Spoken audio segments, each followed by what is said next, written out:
ยกมือ10 นิ้วกราบนบนอบน้อมอย่างพระติรัตนแก้วเจ้าตั้ง3 ประการอันมีพระพุทธพระธรรมพระสงฆ์อันเป็นสรณะตีเปิ่งตีเคารพนับถืออันสูงสุดในชีวิตกราบคารวะแตบไต้ไวยสาปารมีธรรมพระมหาเถรานุเถระ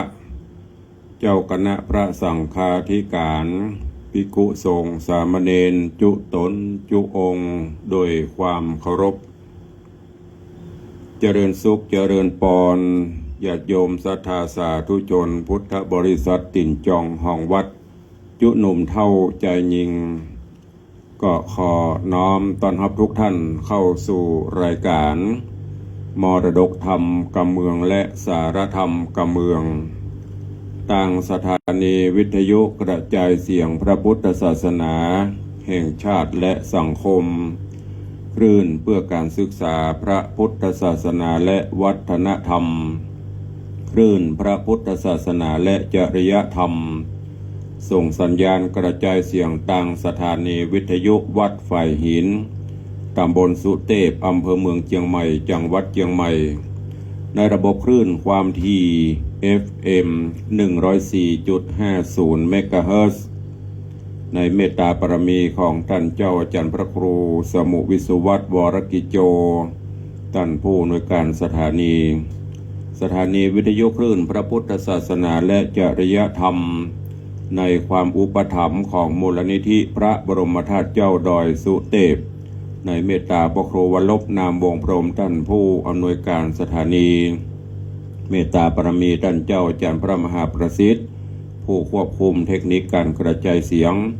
ส่งสัญญาณกระจายเสียงในระบบคลื่นความถี่ FM 96.0 เมกะเฮิรตซ์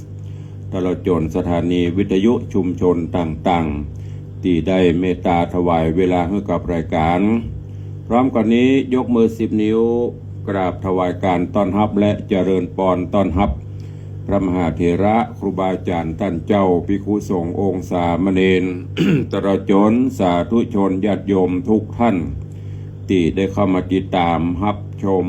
รับฟังทางภาพและเสียงการไลฟ์สด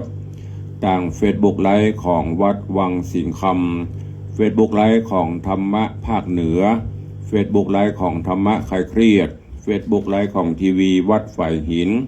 Facebook ไลฟ์ของท่านอาจารย์พระครูสมุวิสุวัตรวรกิจโจและหน้าจอ Facebook ไลฟ์ของ FC แฟนรายการญาติธรรมทุกรูปทุกท่านรายการนี้ดำเนินโดยกล่าวกับผมอาตมภาพพระครูวิสิทธิ์ศรีลาภรณ์รองเจ้าคณะอำเภอเมืองเชียงใหม่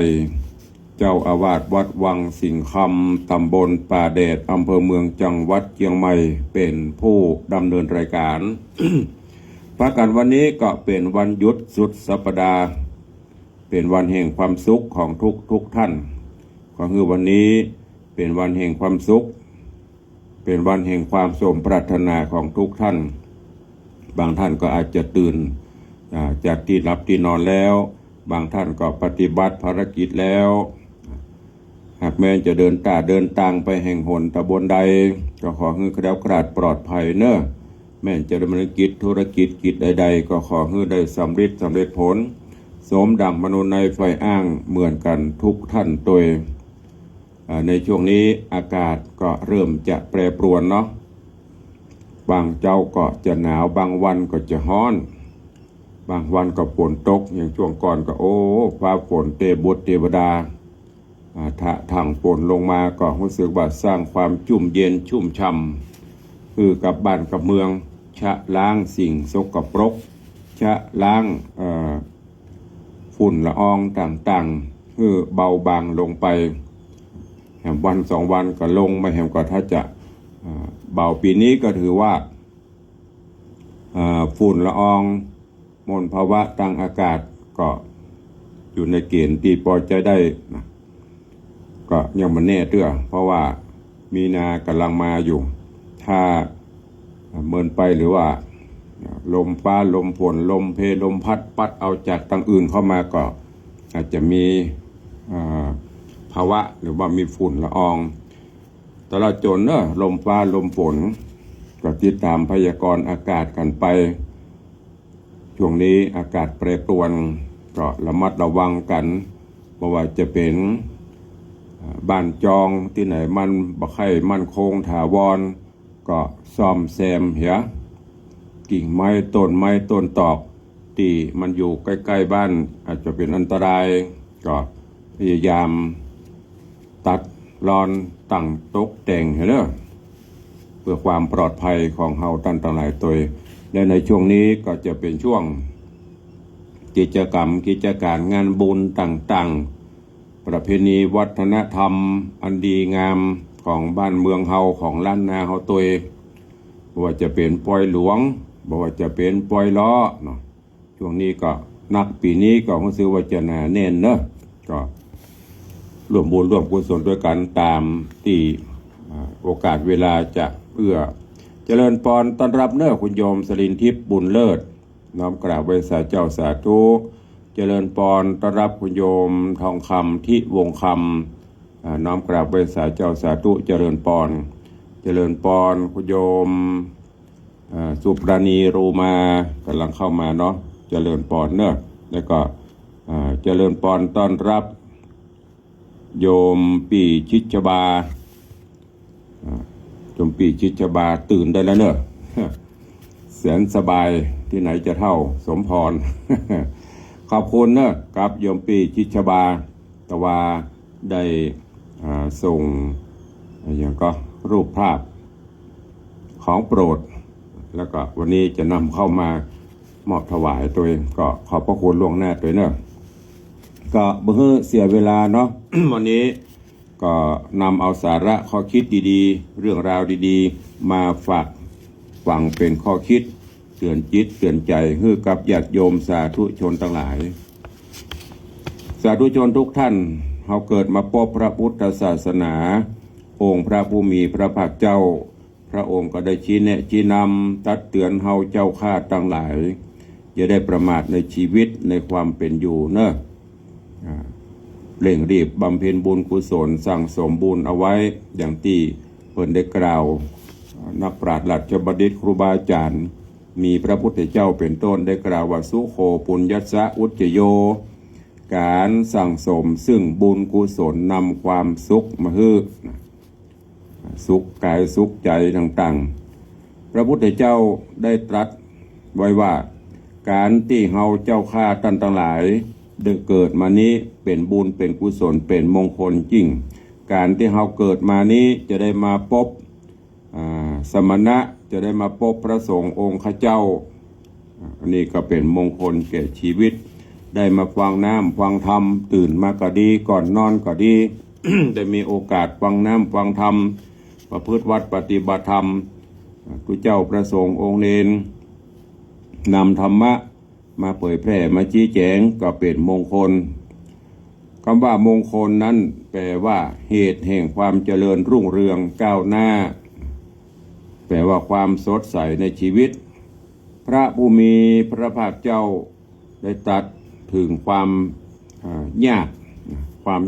ของคนความยากของมนุษย์ของเฮาเนี่ยไว้ตัวกันไว้โดยไว้4ประการด้วยกันความยากของบุคคลสามัญชนของหมู่เฮาเจ้าข้าทั่วไปก็คือ1 ขอประทานอภัยการที่จะได้เกิดมาเป็นมนุษย์นี้เป็นการยาก 2. เกิดมาแล้วการที่จะมีอายุยืนยาวอย่างยืนก็เป็นของยาก 3. การที่พระพุทธเจ้าแต่ละพระองค์จะเสด็จอุบัติขึ้นมาในโลกนี้ก็เป็นของยาก 4. การที่เราจะได้ฟังน้ำฟังธรรมก็เป็นการยากที่ว่าการที่จะได้เกิดเป็นมนุษย์เป็นของยากนั้นเป็นจะได้การที่เราจะเกิดมาเป็นมนุษย์เป็นของยากนั้นก็เพราะว่าคนเราพอออกไม่ออกญาติโยมทั้งหลายถ้าบ่มีบุญเป็นทุนหนุนชีวิตหรือมีบุญน้อยมีบุญบ่พอก็คงอัตภาพเป็นอย่างอื่นเช่นไปเกิดเป็นสัตว์อื่นสัตว์เดรัจฉาน สัตว์นรกในภาวะอย่างอื่นแต่ที่เราได้เกิดมาเป็นคนเป็นมนุษย์ก็เพราะว่าเรามีบุญนอกจากนั้นเกิดมาแล้วจะหันได้ว่าบางคนก็อายุสั้นปันตายบางคนก็เกิดมายังบัดตันอย่างเตื้อก็ตายบางคนเพียงแต่หูจะเกิดมาปฏิสนธิอยู่ในท้องในครรภ์เปิ้นก็กำจัดล่ะอย่างที่เฮาหันนะ ไปทำแท้งทำอย่างเหี้ยหรือบางคนพอเกิดมาเปิ้นบ่ต้องการแถมเปิ้นก็หาโอกาสหาเวลาหาวิธีกำจัดบางคนเกิดมาแล้วปากลืมตาปากพอโลกได้บัดใดก็ต้องปัดพรากจากไปเพราะฉะนั้นสาธุชนญาติโยมทั้งหลายคนที่มีอายุจังยืนยาวนานเกิดเมินอายุเก่บุญก็เพราะเป็นผู้มีบุญการที่เฮาเจ้าข้าท่านทั้งหลายทุกท่านทุกคนเกิดมาได้พบได้ตันพระพุทธศาสนาขององค์สมเด็จพระสัมมาสัมพุทธเจ้านี้ก็เพราะว่าเฮามีบุญแม้ว่าเฮาจะบัดตันได้เข้าเฝ้าองค์พระผู้มีพระภาคเจ้าเพราะว่าพระองค์ท่านได้เสด็จดับขันธปรินิพพานไปแล้วแต่เฮาก็ยังโชคดีที่ได้เกิดมาตันศาสนาหรือว่าพระพุทธศาสนาของพระองค์เฮายังได้รับไออุ่นแห่งพระธรรมคำสอนของพระพุทธองค์พระธรรมวินัยไตรสิกขาคือศีลสมาธิและปัญญาเฮายังได้รับการศึกษาเฮายังได้ปฏิบัติ ธรรมะกันอยู่ถึงวันนี้และการที่เฮาจะได้ฟังเทศน์ฟังธรรมปกติก็เป็นของยากเช่นเดียวกันยากเพราะ หนึ่งบางเทื่อก็บ่มีผู้จะแสดงธรรมให้ฟังหรือสถานที่บ่เอื้ออำนวยหรือบ่มีโอกาสบ่มีเวลาท่านสาธุชนญาติโยมทั้งหลายจะได้จะว่าด้วยเรื่องอะไรก็ตามเพราะฉะนั้นความยากทุกอย่างจะหายไปปัจจุบันนี้ก็โดยมีสถานีวิทยุพ่องครูบาอาจารย์ท่านเจ้านักปราชญ์ราชบัณฑิตพ่อง จะได้นำเอาธรรมะสาระข้อคิดดีๆมาฝากมาฝังคือเฮาท่านทั้งหลายเรื่องยากก็เป็นเรื่องง่ายไปในทางพระพุทธศาสนาเรียกว่าเพราะเฮาเป็นผู้ที่มีบุญถ้ามีบุญทุกอย่างท่านทั้งหลายสำเร็จหมดเรื่องนี้พระพุทธเจ้าได้ตรัสไว้ว่าชีวิตของคนเฮานี้เนื่องด้วยบุญทั้งนั้นจะขึ้นจะลงจะสูงจะต่ำเกี่ยวเนื่องกันด้วยบุญเกี่ยวข้องกันด้วยบุญทั้งนั้นบุญจึงเป็นสิ่งสำคัญเป็นหุ้นส่วนของชีวิตบุญเป็นทุนหนุนชีวิตถ้าเป็นบุญแล้วทุกอย่างสำเร็จหมดพระพุทธเจ้าจึงตรัสเอาไว้ว่า บุญนี้เป็นยอดของทรัพย์ญาติโยมทั้งหลายทรัพย์สินอย่างอื่นแก้วแหวนเงินทองเพชรนิลจินดาเสื้อผ้าอาภรณ์ที่เฮามียังบ่ใช่ยอดของทรัพย์เพราะอย่างเพราะมันยังหายได้เพราะยังถูกจี้ปล้นยังถูกขโมยลักเอาไปได้แต่ว่าบุญนี้เป็นยอดของทรัพย์ไผจะมาลักไผจะมาจี้มาปล้นเอาไปก็บ่ได้แม้นว่าโจรผู้ร้ายจะมาปล้นบุญก็บ่ได้ดังใจบุญนี้เป็นสิ่งที่แบ่งปันกันก็บ่ได้ถึงจะฮักไผจะมาขอแบ่งพ้องก็บ่สำเร็จตามเจตตามจุ่มตำนงเจตนา เพ ไผ่ทำคนนั้นได้เหมือนอาหารการกินไผ่กินก็คนนั้นอิ่มท่านทั้งหลายบุญเป็นยอดของทรัพย์ปรารถนาอิทธิผลอันใดอิทธิผลนั้นก็สำเร็จด้วยบุญถ้ามีบุญแล้วปรารถนาอะไรยังก็สำเร็จหมดเนอะเพราะว่ายามบุญมากาไก่กลายเป็นหงส์ยามบุญลงหงสาเป็นกาไก่ยามบุญมาวาสนาช่วยตีป่วยก็หายตีนายก็ฮักถ้า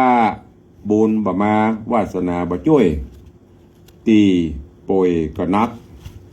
ตีฮักก็นายนี่เป็นสัจธรรมนะเวลามีบุญญาติโยมทั้งหลายทำอะไรยังก็รู้สึกว่าโอ้มันดูดีไปหมดประตกประเสียงเนอะ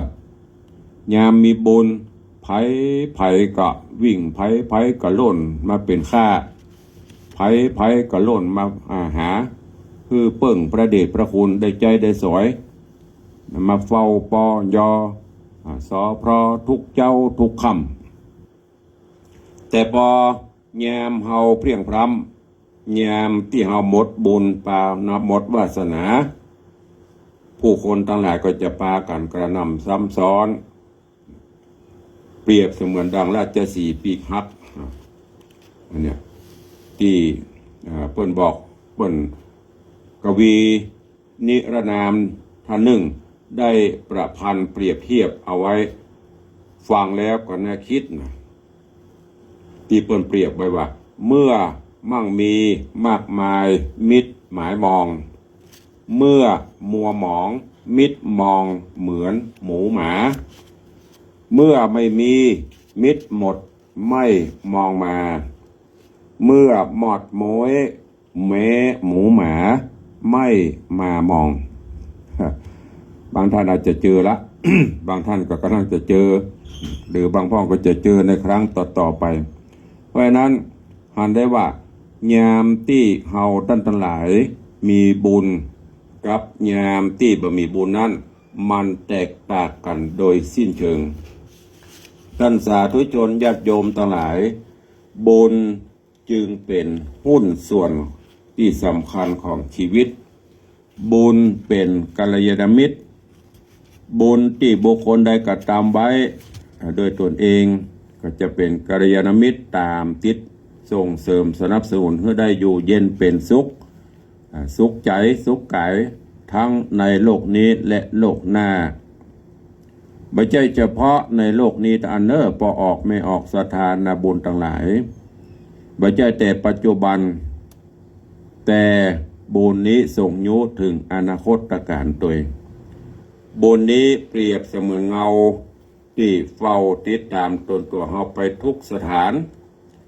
บุญเป็นเงาเฝ้าตามติดบุญเป็นมิตรในทุกที่บุญจะคอยช่วยเหลือเอื้ออารีทำให้เฮาแห่งจากราคีปลอดจากโพยภัย บุญพิทักษ์บุญรักษาบุญนำปลาปลูกใสแม้ชีพของเฮาดับล่วงลับไปบุญก็ส่งให้ถึงเมืองสุขขาวดีได้บุญเป็นทุนหนุนชีวิตหนุนจะได้ญาติโยมทั้งหลายหนุนคือยามอยู่ก็มีคนฮักหนุนคือยามจากก็มีคนอะไรหนุนคือยามอยู่ก็มีคนอุปถากหนุนคือยามที่เฮาประพากจากก็มีผู้อุปถัมภ์หนุนคือยามอยู่ก็มีผู้เลี้ยงกายหนุนคือยามเมื่อเฮาตายก็มีผู้เลี้ยงวิญญาณเหล่านี้คือบุญทั้งนั้นแล้วทุนละครับทุนที่สำคัญก็มีอยู่2ทุนด้วยกันนั่นก็คือทุนแรกบรรทว่าทุนแรกบุญกุศลคุณงามความดีที่เฮาท่านทั้งหลายได้กระทำไว้ด้วยตัวของเฮาเองญาติโยมสาธุชนทั้งหลายจะไปลืมว่าอย่างที่เฮาทำด้วยตัวของเฮาเองนี่บรรทว่าต้นทุนทำด้วยตัวของเฮาเองมันต้นทุน อะยังก็ตามที่คนอื่นทำฮื้อแม้แต่ตายเปิ้นกรวดน้ำทำบุญอุทิศฮื้อส่งฮื้ออันนั้นก็ว่าสมทบทุนภัยก็ตามที่มีตึงต้นทุนภัยก็ตามที่มีตึงสมทบทุนก็จะอยู่สบายเนอะ ไปก็สะดวกอยู่ก็บ่ลำบากจากก็บ่ลำเค็ญอยู่มีคนฮักจากก็มีคนอะไรอยู่ก็มีคนอุปถากจากไปก็มีคนอุปถัมภ์ช่วยฮื้อพอตั้งหน้าก็มีหวังพอตั้งหลังก็มีสุขญาติโยมทั้งหลายแต่ว่าถ้าเฮามัวประมาทบุญก็บ่ทำวัดก็บ่เข้าพระเจ้าก็บ่ไหว้บ่สร้างบุญกุศลไว้บ่มีทุนเนี่ยบ่สมทบบ่มีทุนหนุนนำไว้เพิ่นบอกว่าพอไปตั้งหน้าก็หมดหวัง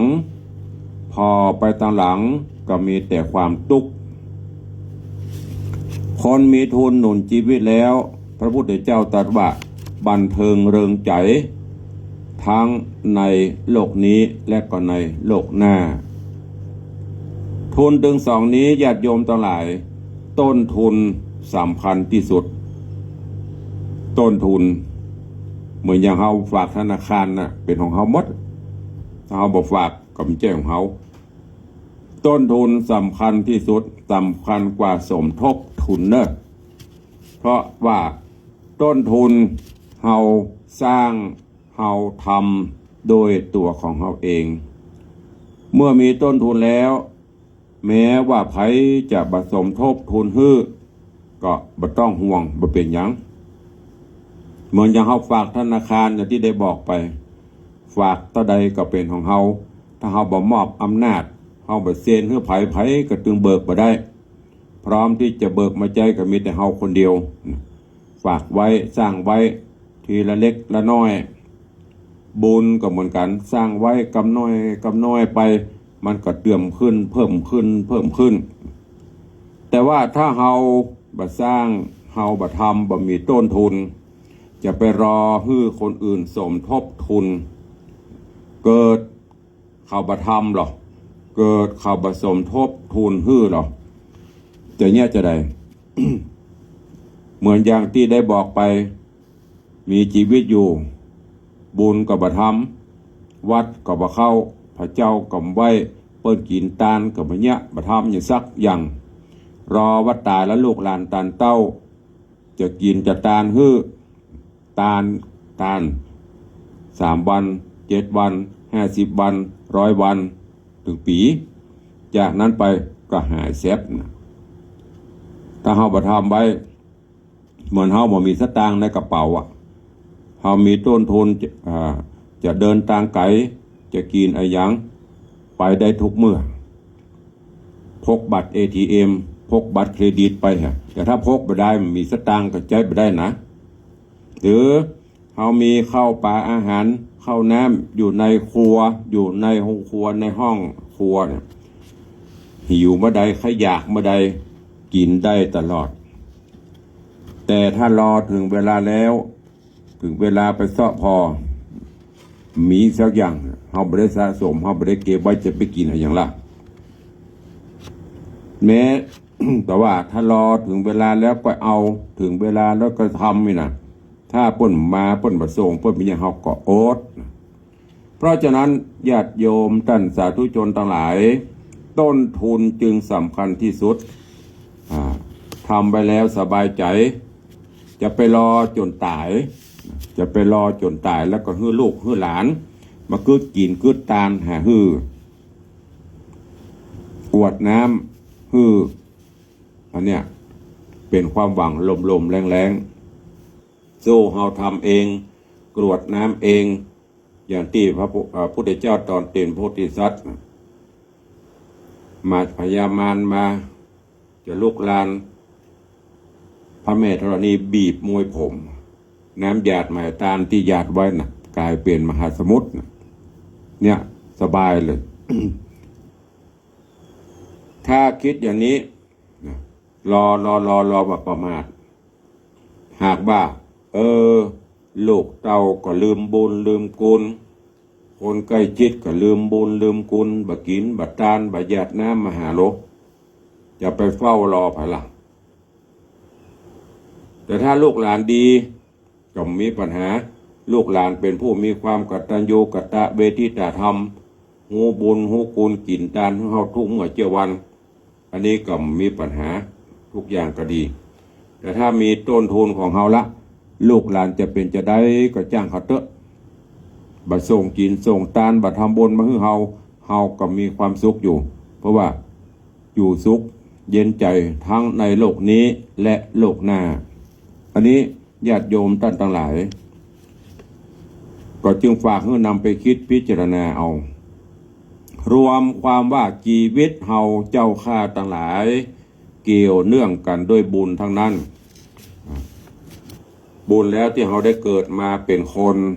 บุญแล้วที่เฮาได้มารักษาตนจนอายุยืนยาวบุญแล้วที่เฮาได้เกิดมาตันศาสนาขององค์สมเด็จพระสัมมาสัมพุทธเจ้าบุญแล้วที่เฮาได้สดับรับฟังพระธรรมเทศนาเป็นบุญกุศลยิ่งใหญ่ บุญฟังเข้าทางหูบุญดูเข้าทางตาบุญภาวนาเข้าทางลมหายใจบุญกราบบุญไหว้เข้าทางฝ่ามือเขาได้ไหว้พระได้กราบพระ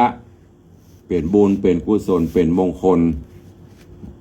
สำคัญที่เราทุกคนจะต้องมีต้องหูจะต้องบำเพ็ญเป็นบุญพิเศษเพราะว่าชีวิตดีต้องมี3บุญชีวิตจะดีชีวิตจะราบรื่นชีวิตจะมีความสุขต้องมี3บุญ1บุญคุณ2บุญกุศล3บุญบารมีบุญคุณต้องสร้างให้มีในตนบุญกุศลต้องเพิ่มพูนให้ทวีบุญบารมีต้องมั่นบำเพ็ญเพราะว่าบุญคุณต้องมีในตนจะต้องเป็นคนที่หูบุญหูกุลคนคนใดที่บ่หูบุญบ่หูกุลคนบ่หูสิ่งที่มีคุณคนนั้นเป็นคนที่ตกอับตกจนถ้ายิ่งเป็นผู้เนรคุณผู้มีพระคุณอันนี้ญาติโยมตาไหนยิ่งเสียผู้เสียคนไปใหญ่ท่านสุนทรภู่บรมครูเพิ่นได้ประพันธ์เอาไว้เป็นเรื่องที่น่าคิดน่าฟังว่า ทรลักษณ์อกตัญญูทรลักษณ์อกตัญญูตาเข้าเทพเจ้าก็แช่งทุกแห่งหนให้ทุกร้อนงอนเง่อทรพล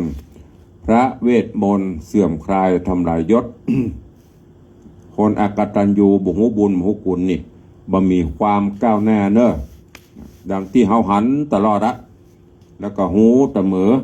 ใครที่บ่มีบุญมีกุลเนี่ยละคุณต่อผู้มีพระคุณนะอันนี้บ่มีความเจริญก้าวหน้า แต่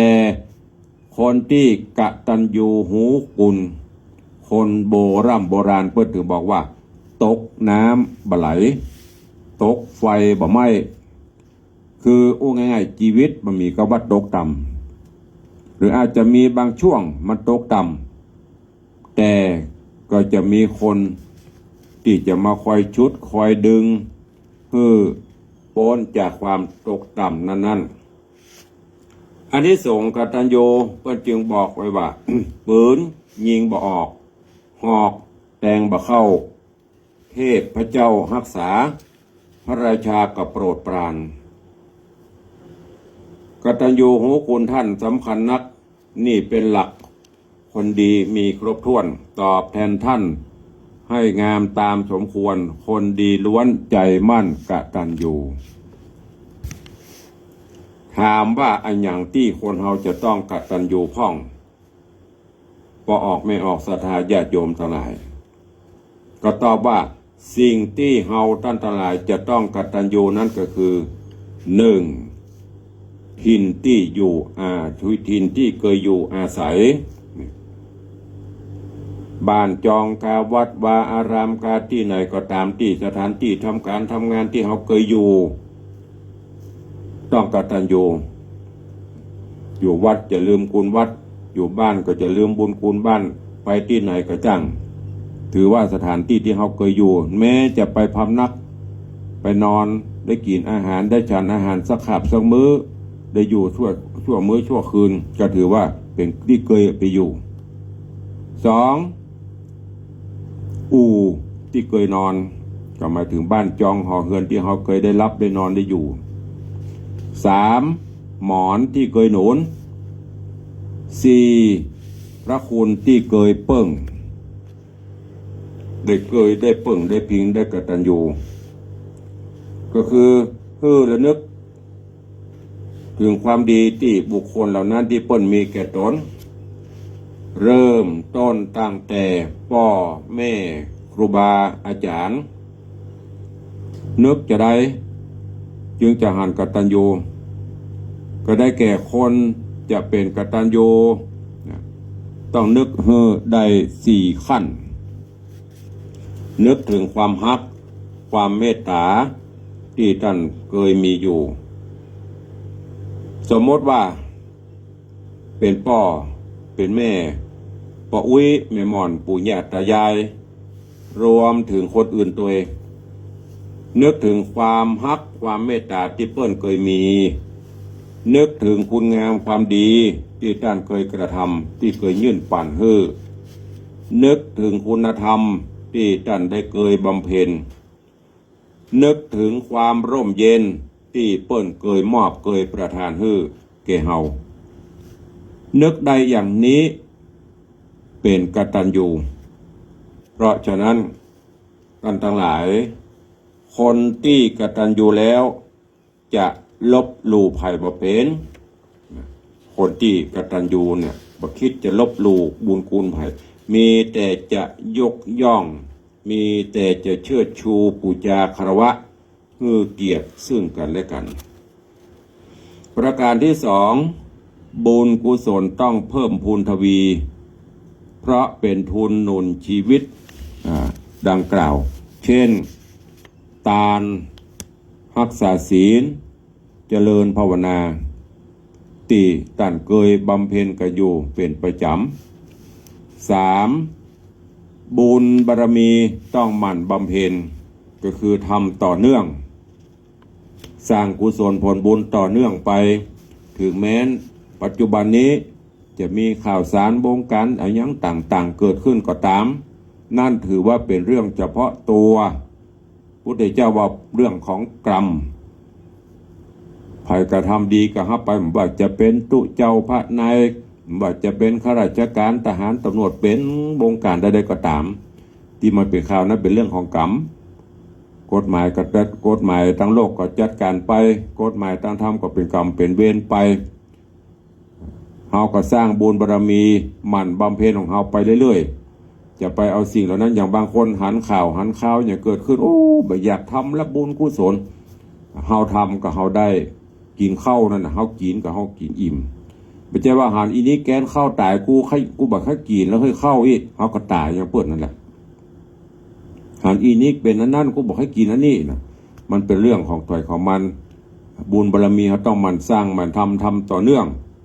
ที่เขาเกิดมาดีอยู่ดีและก็จะไปดีอันนี้แหละเป็นผลของบุญบารมีที่เขาได้สร้างสม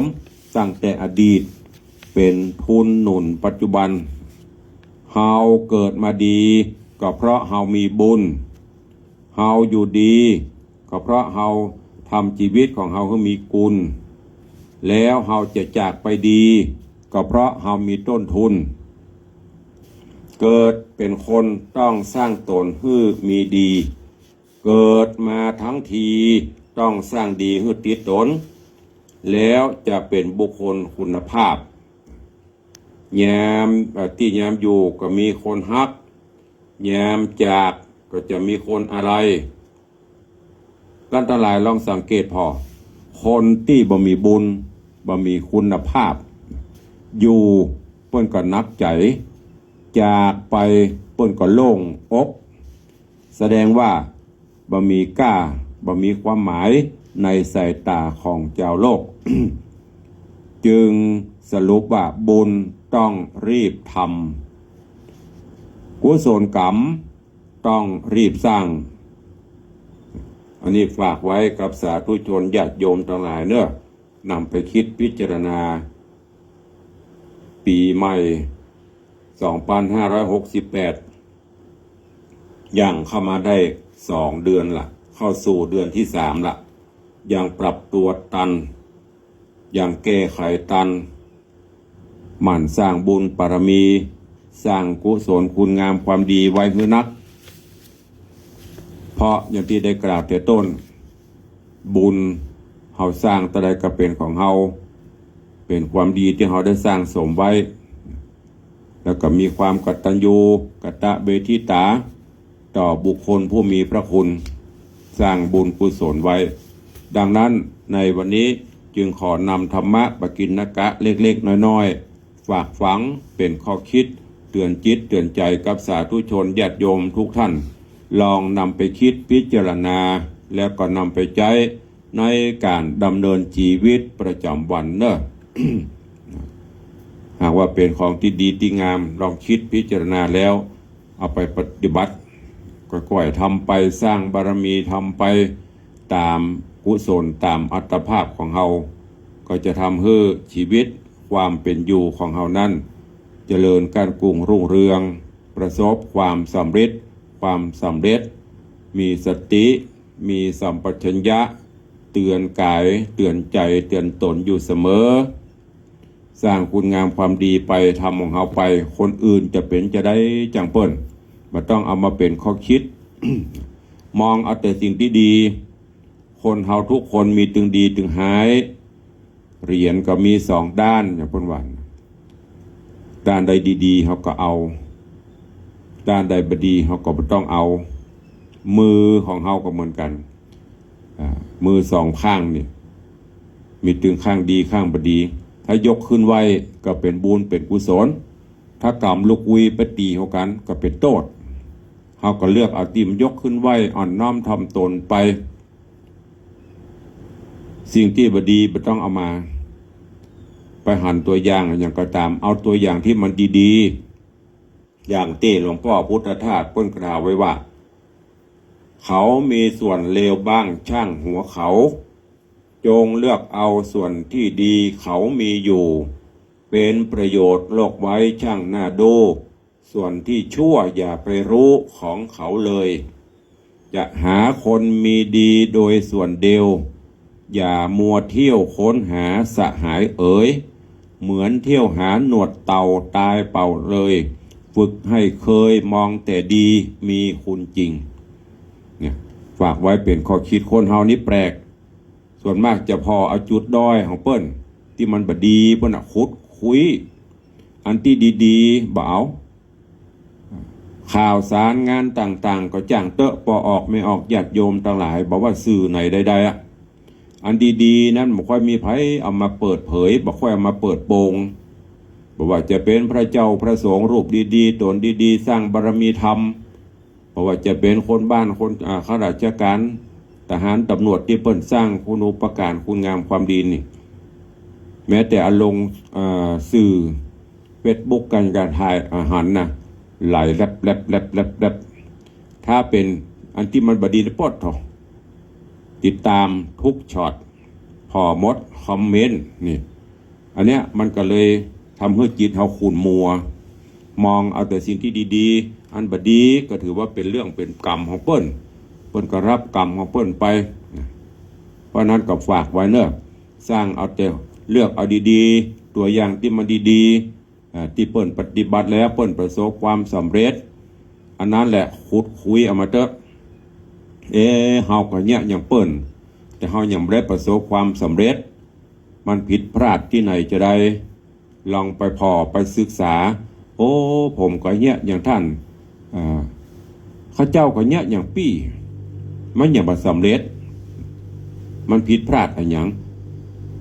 เหมือนอย่างทำเตโจยาโมที่ตุลุงได้นำมาเทศให้ฟังนะเปรียบเทียบสองครอบครัวนี่ยังไม่ใช่ระดับโลกนะแค่สองครอบครัวหนึ่งสำเร็จเรียบร้อยดีงามแถมครอบครัวหนึ่งเดือดร้อนเหมือนหม้อขี้ข้วมมันเป็นเพราะอะไรหยังครอบครัวหนึ่งเปิ้นอยู่ด้วยกันผัวนับถือเมียนับถือผัวหูจักมัธยัติประหยัดอดออมใจจ่ายเท่าที่จำเป็นมีศีลมีธรรมเปิ้นก็สำเร็จสมปรารถนาเป็นบ้านเย็นเมืองเย็นแถมอันหนึ่งเดือดร้อนเหมือนหม้อขี้ข้วมขำมากับพิษหัวกันเดือดร้อนหัวกันผัวกับบัเคารพนับถือเมียกับบันับถือผัวเปิ้นสร้างคุณงามความดีกับสร้างครอบครัวก็มีแต่ความหายนะนี่แหละที่หันง่ายๆดังนั้นวันนี้จึงฝากเป็นข้อคิดสะกิดใจ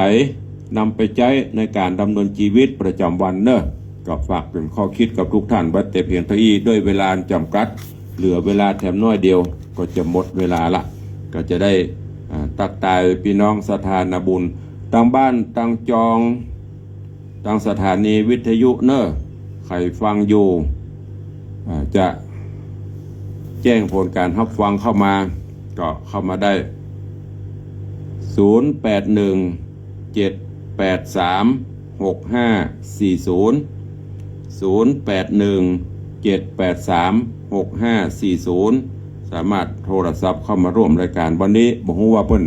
ลิงก์ก็ทางวิทยุแล้วก็เครื่องส่งเครื่องใหญ่ก็ยังมีปัญหาอยู่เนอะทุลุงก็เลยบ่สามารถที่จะลิงก์เครื่องใหญ่ได้ก็เลยเอาเครื่องน้อยมาลิงก์มาถ่ายทอดสดให้ญาติโยมทั้งหลายได้ฟังกันใครฟังอยู่ที่ไหนทางใดที่เข้ามาทางหน้าจอก็เดี๋ยวตุลุงจะเข้าไปคอมเมนต์เนอะเพราะว่าตอนนี้กำลังใจเครื่องไลฟ์อยู่ถ้าไปคอมเมนต์เข้าไปก็เดี๋ยวมันจะหลุดไปใครฟังอยู่ทางบ้านทางจองมีก็แต่ว่านี่ตุลุงไปงานอย่างก็งานป่วยหลวงที่วัดเจดีย์แม่ครัวก็พบปะกับประวานในปีนันทิสมเตปินกับไปหลายๆท่านหลายๆคนพี่น้องญาติโยม FC ตังปุ้นก็มาต้อนรับกันหลายเนอะขอบคุณตังพี่นันโอตัวที่ปฏิสันทานต้อนรับแต่ว่าปิกมาตันได้ล่ำได้ลากันสักกรรม เพราะว่าอย่างก็เปิดก็มีภาระ เฮาก็หวังจะมาปฏิบัติงานตัวก็ขอบคุณตัวพี่นานได้ดูแลตั้งแต่เริ่มต้นลงรถพี่นานกับมาปฏิสันทานต้อนรับตัววันนี้ก็ญาติธรรมก็คงจะไปหลายเนอะครับปีที่แล้วก็ไปพักไปผ่อนที่บ้านพี่นานโอก็ดูแลปฏิสันแต่ว่าวันนี้ถามตุลองบอกว่าจะไปหลายวัดก็อาจจะโมโหแล้วแต่เขาคำเนอะตีป่วยหลวงวัดเจดีย์แม่ครัวตะวานี่เป็นพิธีทำบุญถวายทานวันนี้กับขวดตาลก็จะเข้าวันที่2ขวดตาลบ้านเข้าแล้วก็ที่วัดดอนใจตำบลประแดดอันนี้ก็จะมีงานป่วยหลวงเมื่อเช่นเดียวกันป่วยหลวงฉลองเสนาสนะ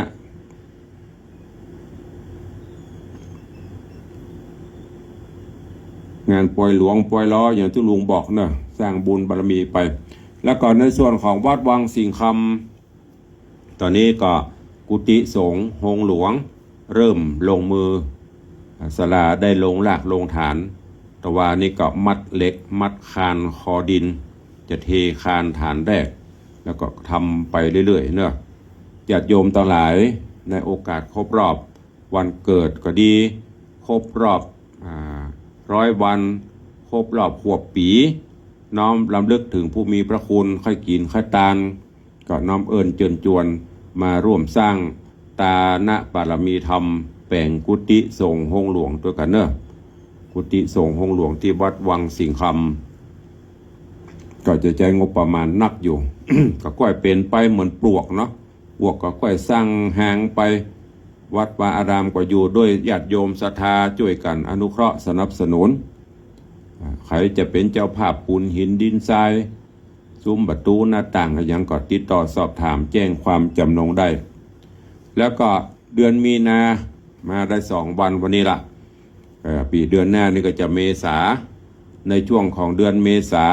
ก็จะเป็นช่วงของเทศกาลปีใหม่เมืองสงกรานต์ปีใหม่เมืองเนอะ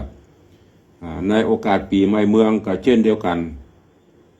สิ่งที่เราปฏิบัติกันมาเป็นประเพณีคตินิยมความเชื่อนั่นก็คือการถวายทานไม้ก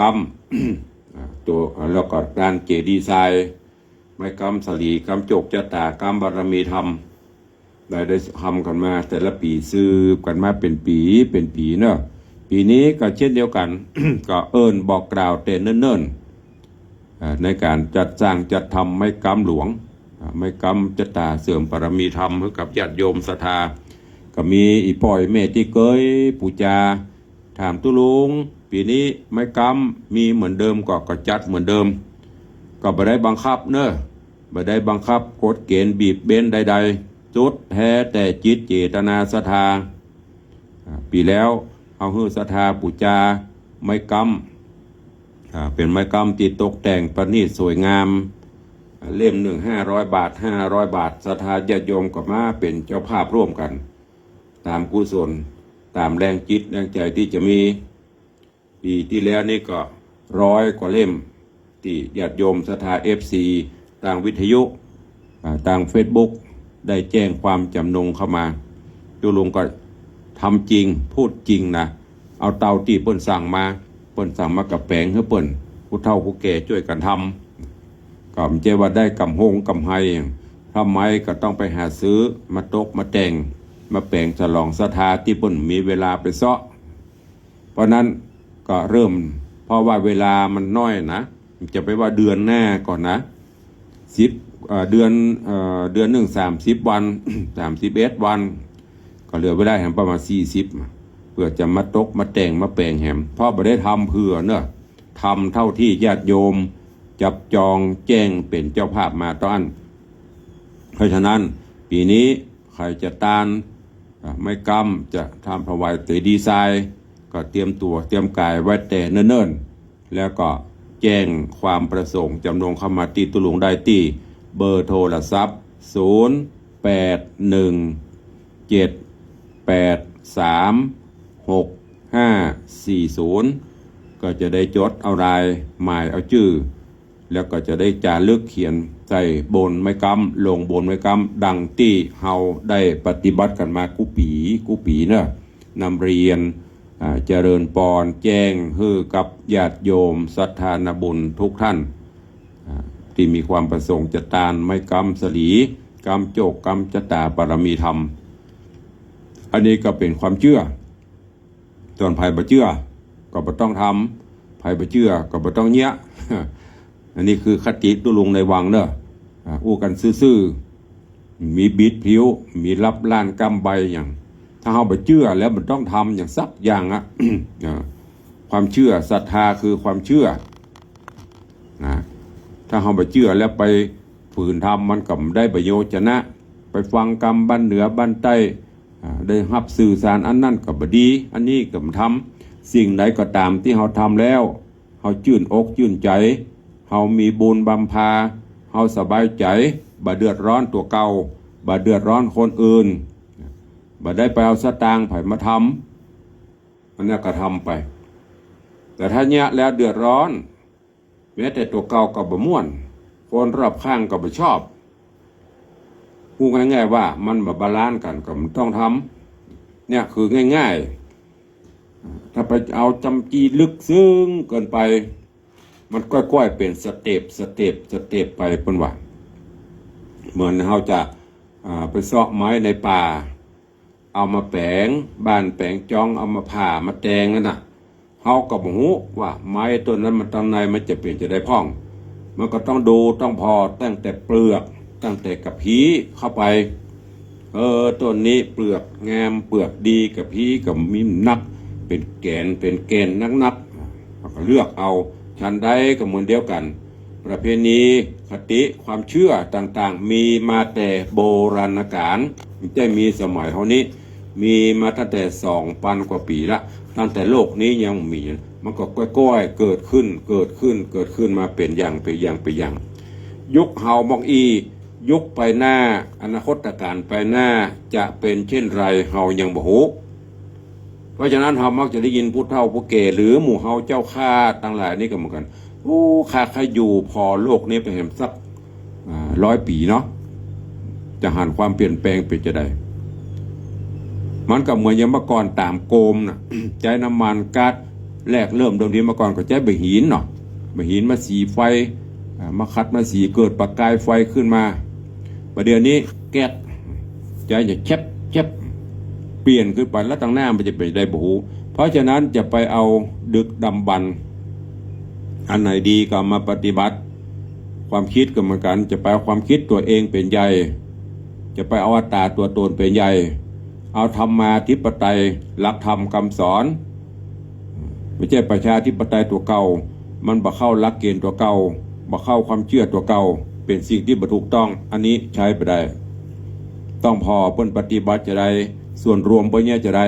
นั่นคือประชาธิปไตยธรรมาธิปไตยเพิ่นผ่านมาเพิ่นเอามาปฏิบัติอันนี้บ่ถ้าบ่เข้าจริตตัวเก่าแล้วบ่ถูกซักอย่างโจมตีบีทากันไปอันนี้ใจไปได้ก็ฝากไว้กับทุกท่านเนี่ยประเพณีคติความเชื่อมีมาแต่โบราณก็ก้อยๆแก้ไขไปอาจจะเพื่อมันเหมือนเดียวกันหมดมันกับได้ดังนั้นพระพุทธเจ้าพูดถึงเบียบดอกบัว4 เหล่าฝากไว้กับสาธุชนญาติโยมทุกท่านเนอะใครย้ำเตือนแห่งกรรมญาติโยมที่มีเจตนาจะตานไม่กรรมสลีกรรมโจกจะตาเสื่อมบารมีปีใหม่เมืองเนอะเดือนเมษาเดือนหน้านี้สามารถแจ้งความจำนงได้ที่ตุลุงตั้งแต่เวลานี้เป็นต้นไปที่เบอร์โทรศัพท์0817836540ได้ตลอดไปตลอดเวลาก็นำเรียนฝากทุกท่านไว้แต่เพียงเท่านี้เนาะวันนี้เวลาหมดเวลาแล้วตุลุงขอนำรายการจากทุกท่านไปก่อนเนอะปะกันใหม่ในวันต่อไปขอความสุขสวัสดีจงบังเกิดมีกับทุกท่านเนอะอยู่เย็นเป็นสุขจุ่มเนื้อเย็นใจสุขภาพพรรณนามัยสมบูรณ์แข็งแรงเหมือนกันจุตนจุองค์จุผู้จุผลเนอะยัตตาโรธรรมาวัตันติอายุวันโนสุขังพระลัง